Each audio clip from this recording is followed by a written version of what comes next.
Bonjour chers élèves, dans une nouvelle vidéo destinée aux élèves de la deuxième année du collège Parcours International. Donc on va consacrer cette vidéo pour une révision générale.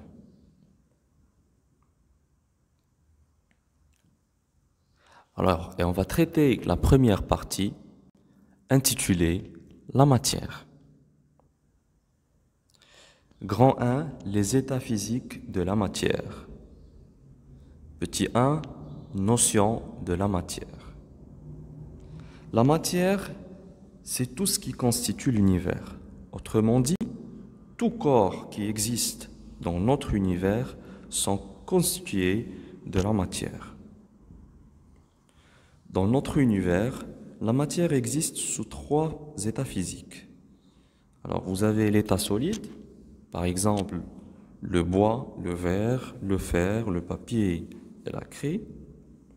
L'état liquide, l'eau, le lait, l'huile, l'alcool, le sang. Et l'état gazeux, par exemple, l'air, la vapeur d'eau et l'oxygène. Les propriétés des 3 états de la matière. Alors, on va commencer par les propriétés de l'état solide. Il existe 2 types de corps solides. Donc, vous avez les corps solides compacts. Alors, un corps solide compact se compose d'un seul bloc, c'est-à-dire une seule partie, un seul morceau. Il conserve sa forme lorsqu'on change la forme du récipient. Dans ce cas, on dit qu'il a une forme propre. Alors, on va passer au solide non compact ou bien le solide divisé. Alors, un corps solide non compact est un corps divisé, formé de petits grains. Il n'a pas de forme propre, car il prend la forme du récipient qui le contient. Alors, les propriétés de l'état liquide. On va passer aux propriétés de l'état liquide. Alors, un liquide ne peut pas être saisi à la main, il coule facilement entre les doigts. Dans ce cas, on dit que c'est un fluide. Un liquide n'a pas de forme propre, car il prend la forme du récipient qui le contient. Les propriétés de l'état gazeux. Donc, pour les gaz n'ont pas de forme propre. Un gaz n'a pas de forme propre car il prend la forme du récipient qui le contient. L'air, comme tous les gaz, coule facilement. Ils ne peuvent pas être saisis avec les doigts. Ainsi, on dit que les gaz sont des fluides. Le modèle particulaire des 3 états de la matière. Alors, la matière est constituée de petites particules invisibles à l'œil nu. Donc, ces particules, on va les appeler cette année, Inch'Allah, des atomes. Alors, et c'est le comportement de ces particules qui permet de comprendre les différentes propriétés de la matière. Donc, vous avez les comportements des particules et vous avez le modèle particulaire. Donc, pour l'état solide, on remarque, d'après le modèle particulaire, que les particules sont compactes, ordonnées, liées les unes aux autres, pratiquement immobiles. Pour l'état liquide, on remarque, d'après le modèle particulaire, que les particules sont désordonnées, proches les unes des autres, en mouvement et glissent les unes sur les autres. Ainsi que pour l'état gazeux, on remarque que les particules sont désordonnées, éloignées les unes des autres, très agitées et se déplacent dans tous les sens. Alors, on passe à la 3e partie, le volume des corps solides et des liquides. Donc, définition. Le volume d'un corps représente le lieu occupé par ce corps dans l'espace et c'est une grandeur physique mesurable symbolisée par la lettre V. Unité de volume et capacité. Alors, l'unité internationale de volume est le mètre cube. Donc, vous connaissez le symbole déjà. La capacité d'un récipient est le volume maximal que peut contenir ce récipient. L'unité usuelle de la capacité est le litre, de symbole grand L, bien L majuscule. La relation entre les unités de volume et de capacité est résumée dans le tableau suivant. Vous avez le mètre au cube, vous avez le décimètre au cube, le centimètre au cube, millimètre au cube, et puis vous avez les autres unités, le kilolitre, hectolitre, décalitre, litre, décilitre, centilitre et millilitre. Alors, ici, on va prendre un exemple. Alors, si on veut convertir 4518 cm3 en litres, donc on met la valeur et le nombre dans le tableau, et puis on décale la virgule jusqu'à ce qu'on arrive au litre. Donc on trouve 4,518 litres. Pour convertir en décimètre cube, donc on sait, c'est une remarque, donc 1 litre c'est 1 décimètre cube. D'après le tableau conversion, donc on va rien changer, donc c'est 4,518 décimètres cubes. Alors, pour la deuxième valeur, donc 150 centilitres, pour la convertir en centimètres cubes, donc il suffit d'ajouter un zéro, donc c'est 1500 centimètres cubes. Et pour convertir en mètres cubes, il suffit de décaler la virgule jusqu'à ce qu'on arrive au mètre cube. Et donc c'est 0,0015 mètres cubes. Mesure du volume d'un solide. Alors, pour mesurer le volume d'un solide, en fait, il existe deux types de solides. Vous avez les solides qui ont une forme géométrique simple, et donc on calcule ces volumes à l'aide des relations qu'on connaît. Donc, pour calculer le volume d'un cube, c'est V est égal à A au cube, c'est-à-dire côté fois côté fois côté. Pour le volume d'un parallélépipède rectangle, c'est largeur fois hauteur fois longueur. Pour le cylindre, c'est pi fois r au carré, qui est le rayon, fois la hauteur.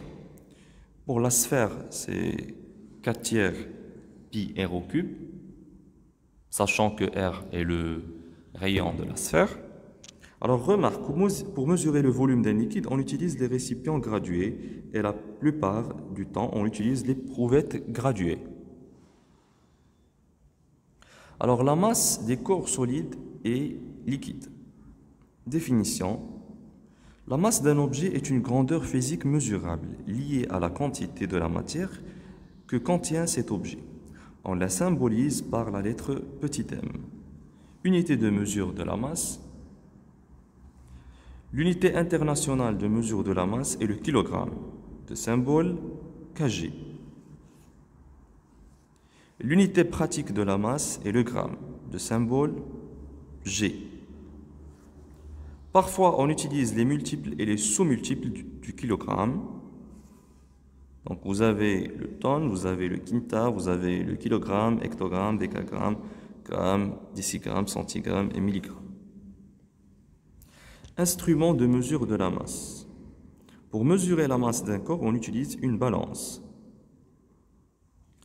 On peut utiliser les deux balances. Vous avez la balance de Roberval ou bien la balance électronique. Donc, cinquièmement, la masse volumique. Alors, c'est quoi la masse volumique? Tout simplement. Donc, la masse volumique d'une substance, c'est-à-dire solide, liquide ou gaz, est une grandeur physique mesurable qui caractérise cette substance. Elle a comme symbole la lettre ρ. C'est une lettre grecque, et comme unité pratique de mesure le gramme par millilitre, ou bien le gramme par centimètre cube, ou bien le gramme par litre. Et pour l'unité internationale, c'est le kilogramme par mètre au cube. L'unité internationale de mesure, comme on vient de dire, c'est le kilogramme par mètre au cube. Donc on écrit ρ est égal à m sur v. Ρ, c'est la masse volumique de la substance. M, c'est la masse d'une quantité de cette substance. V, c'est le volume de la même quantité de substance. On passe à une autre partie, pression et pression atmosphérique.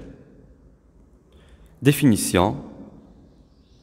La pression d'un gaz emprisonné dans un récipient fermé c'est la force de poussée appliquée par ce gaz sur les parois internes du récipient.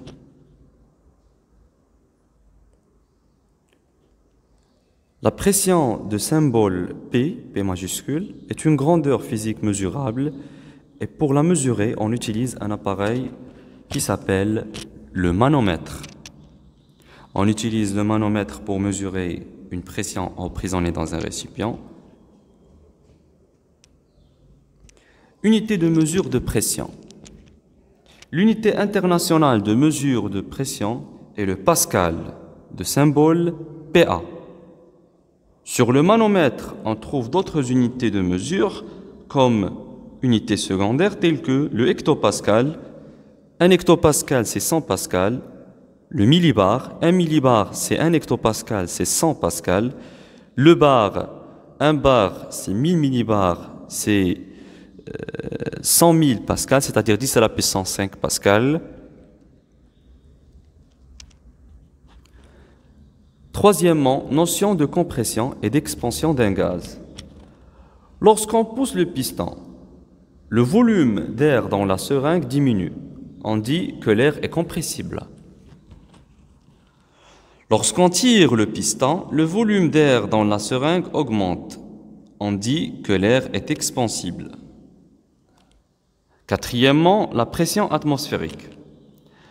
La pression atmosphérique, c'est la pression exercée par l'air atmosphérique sur tous les objets qu'il touche. Remarque, pour mesurer la pression atmosphérique dans un endroit, on utilise le baromètre.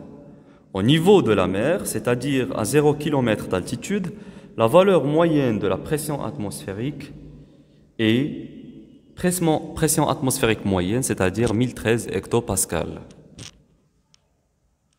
La température et les changements d'état physique de la matière. Repérage d'une température. La température est une grandeur physique symbolisée par θ ou T majuscule. On utilise souvent T majuscule. Pour repérer la température d'un corps, on utilise un thermomètre. L'unité usuelle de la température est le degré Celsius, qu'on note par le symbole degré C. Les transformations physiques de la matière. Changement entre les deux états, liquide et solide. Alors, vous avez sur la figure le passage de l'état solide vers l'état liquide, c'est ce qu'on appelle la fusion, et l'inverse, c'est la solidification. Changement entre les deux états, liquide et gazeux. Donc, vous avez le passage de l'état gazeux vers l'état liquide, c'est ce qu'on appelle liquéfaction. Et le changement inverse, c'est la vaporisation ou bien l'évaporation.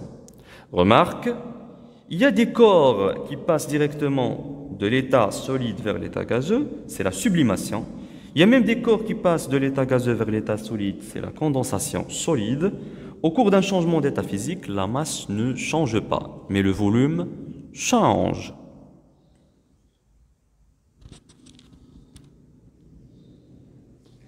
Les mélanges. Définition d'un mélange. Un mélange est constitué d'au moins de deux ou plusieurs substances.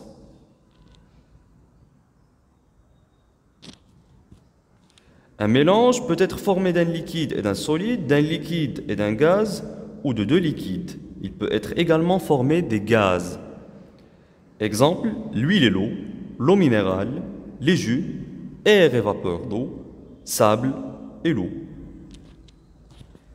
Deuxièmement, les types de mélange. Il y a deux types de mélange. Un mélange homogène, c'est-à-dire un mélange dont on ne peut pas distinguer les différents constituants à l'œil nu. Exemple, eau salée, eau sucrée, eau de robinet, eau plus sirop, eau minérale et Coca-Cola. Un mélange hétérogène, c'est un mélange dont on peut distinguer au moins deux constituants à l'œil nu. Exemple, eau huilée, eau plus sable, eau troublée, l'eau et le pétrole. La dissolution dans l'eau. La solution aqueuse est un mélange homogène dans le solvant et l'eau. et la soluté peut être solide, liquide ou gaz. Une solution aqueuse peut être diluée, concentrée ou saturée. Remarque, il y a une différence entre la fusion et la dissolution. La fusion est un changement d'état physique au cours de laquelle une substance solide passe à l'état liquide après qu'elle reçoit de la chaleur. La dissolution est une opération au cours de laquelle une substance, c'est-à-dire soluté, disparaît dans un solvant. Une augmentation de température du solvant fait dissoudre une grande quantité de soluté. Séparation des constituants d'un mélange. Il y a différentes méthodes ou bien différentes techniques pour séparer les constituants d'un mélange. Donc on commence par la décantation. La décantation permet de séparer les constituants d'un mélange hétérogène formé d'un solide, d'un liquide ou formé de deux liquides non miscibles, c'est-à-dire qu'ils ne se mélangent pas. La filtration permet de séparer les constituants solides fins en suspension dans un mélange hétérogène. Le liquide obtenu à la fin de la filtration est un mélange homogène qu'on appelle le filtrat. La vaporisation permet de séparer les substances dissoutes dans le liquide. Ce dernier se vaporise sous l'effet de la chaleur. La distillation est une technique qui permet de séparer l'eau des substances dissoutes dedans par vaporisation suivie d'une condensation. Deuxième partie, électricité.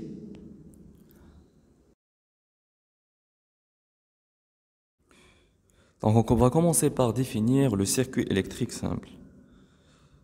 Les éléments d'un circuit électrique. Un circuit électrique comporte la pile et le générateur. C'est l'élément du circuit qui produit le courant électrique. Elle possède deux bornes, une positive et l'autre négative. La lampe est le récepteur. C'est l'élément du circuit qui utilise le courant produit par le générateur pour fonctionner. Elle possède deux bornes, le plot et le culot. Les fils électriques sont des éléments du circuit qui permettent le passage du courant électrique entre le générateur et les différents récepteurs. Un interrupteur est l'élément du circuit qui commande le passage du courant électrique dans le circuit électrique. Dipôle électrique. Un dipôle électrique, c'est l'élément électrique qui possède deux bornes. Exemple, une pile, une lampe, des fils de connexion. Le circuit électrique. Un circuit électrique est constitué d'un générateur, de récepteurs, de fils de connexion et d'un interrupteur. Si la lampe brille, le courant électrique circule. On dit que le circuit est fermé. Si la lampe reste éteinte, le courant ne circule plus. On dit que le circuit est ouvert. Un courant électrique peut circuler seulement si le circuit électrique est fermé. Les conducteurs et les isolants. Les objets qui laissent passer le courant électrique s'appellent des conducteurs électriques. Les objets qui ne laissent pas passer le courant électrique s'appellent des isolants électriques. Remarque, le corps humain est un conducteur électrique, l'air est un isolant électrique, l'eau du robinet est un mauvais conducteur, l'eau salée est un conducteur électrique. Montage des lampes. Montage de lampes en série. Dans un montage en série, les lampes sont branchées, placées les uns à la suite des autres en formant une boucle. Dans un montage en série, si l'une des lampes tombe en panne, les autres ne fonctionnent plus. Donc vous avez le montage en série suivant, vous avez un générateur et vous avez deux lampes, lampe L1 et lampe L2. Montage de lampes en dérivation. Dans un montage en dérivation, les lampes sont branchées aux bornes les unes des autres. Dans un montage en dérivation, si une lampe tombe en panne, les autres continuent à fonctionner normalement. Dans un montage en dérivation, chaque lampe en dérivation fonctionne indépendamment des autres. Le courant électrique continue. Par convention, à l'extérieur du générateur, le courant électrique circule toujours de la borne positive vers la borne négative. Le courant électrique est caractérisé par une intensité. L'intensité du courant électrique est toujours notée I majuscule.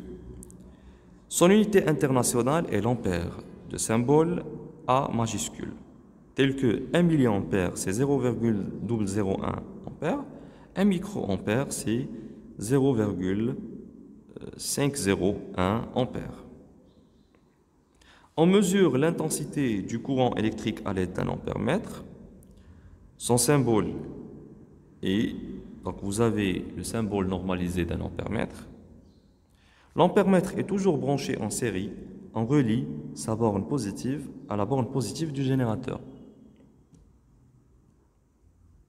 Remarque, pour déterminer l'intensité, on utilise la formule suivante. Donc, si vous avez un ampère-mètre à aiguille, donc l'intensité mesurée, c'est le calibre fois le nombre de graduations indiquées par l'ampère-mètre sur le nombre de graduations totales. La tension électrique. Le symbole de la tension électrique est noté U. Son unité internationale est le volt V. On mesure la tension électrique à l'aide d'un voltmètre de symbole normalisé. Donc vous avez le voltmètre. Un voltmètre est toujours branché en dérivation avec le dipôle considéré, de telle manière que le courant qui le traverse entre par sa borne positive.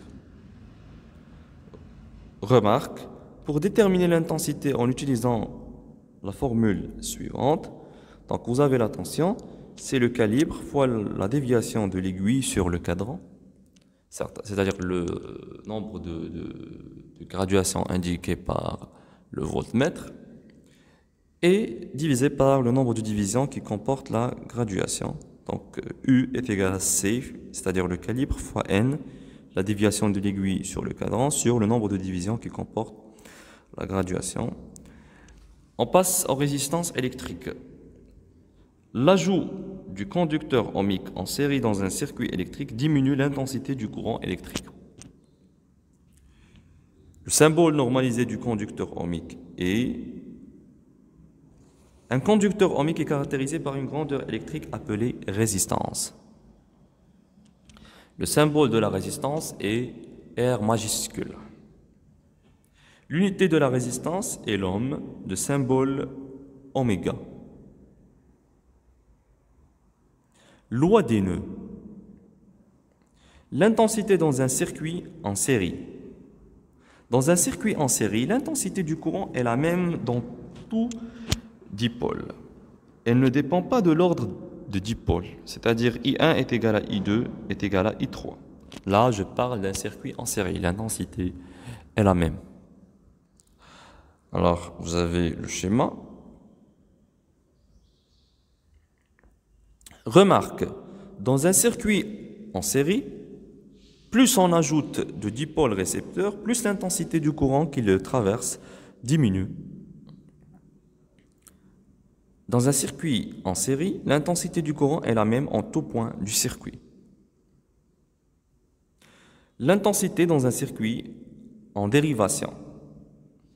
Dans un circuit en dérivation, l'intensité du courant dans la branche principale est égale à la somme des intensités du courant dans les branches dérivées, c'est-à-dire I est égal à I1 plus I2. Donc vous avez le schéma, donc vous avez la branche principale, c'est-à-dire c'est la branche alimentée par le générateur, et vous avez les deux branches dérivées, telles que I est égal à I1 plus I2. Donc on applique la loi des nœuds au point N. Loi des nœuds. Un nœud est le point d'intersection avec connexion d'au moins 3 conducteurs. La somme des courants entrant dans un nœud est égale à la somme des courants sortant du nœud. Donc vous avez ici le schéma. Donc on a le nœud N. Les courants qui entrent sont I1, I2. Et les courants qui sortent sont I3 et I4. Donc on écrit I1 plus I2 est égal à I3 plus I4. Les lois de la tension électrique. Mesure de la tension dans un montage en série. Dans un circuit en série, la tension aux bornes du générateur est égale à la somme des tensions aux bornes des deux lampes, c'est-à-dire U est égal à U1 plus U2. Alors vous avez le montage, donc on mesure déjà la tension avec un voltmètre, donc montée en dérivation avec la lampe, et puis si on mesure la tension donnée par le générateur, donc on remarque que U c'est U1 plus U2, c'est-à-dire la tension aux bornes du générateur est égale à la somme des tensions aux bornes des deux lampes. En général, la loi d'additivité des tensions, loi des tensions dans les circuits en série. Donc, plus généralement, la tension aux bornes de plusieurs dipôles montés en série est égale à la somme des tensions aux bornes de chacun des dipôles. Donc, vous avez le schéma suivant. Donc, U1, c'est la tension aux bornes du moteur, U2, c'est la tension aux bornes de la lampe L1, et U3, c'est la tension aux bornes de L2. Donc, si je fais la somme des trois tensions, ça me donne la tension du générateur qui alimente ces trois lampes. Donc, UAD, donc on peut écrire UAD, c'est UAB plus UBC plus UCD, c'est-à-dire U1 plus U2 plus U3. Mesure de la tension dans un montage en dérivation. La tension est la même aux bornes des deux lampes placées en dérivation. Donc U est égal à U1 est égal à U2. Donc vous avez le montage en dérivation. La tension aux bornes des dipôles est la même. Alors, chers élèves, merci pour votre attention. On se retrouve prochainement dans une nouvelle vidéo. À bientôt.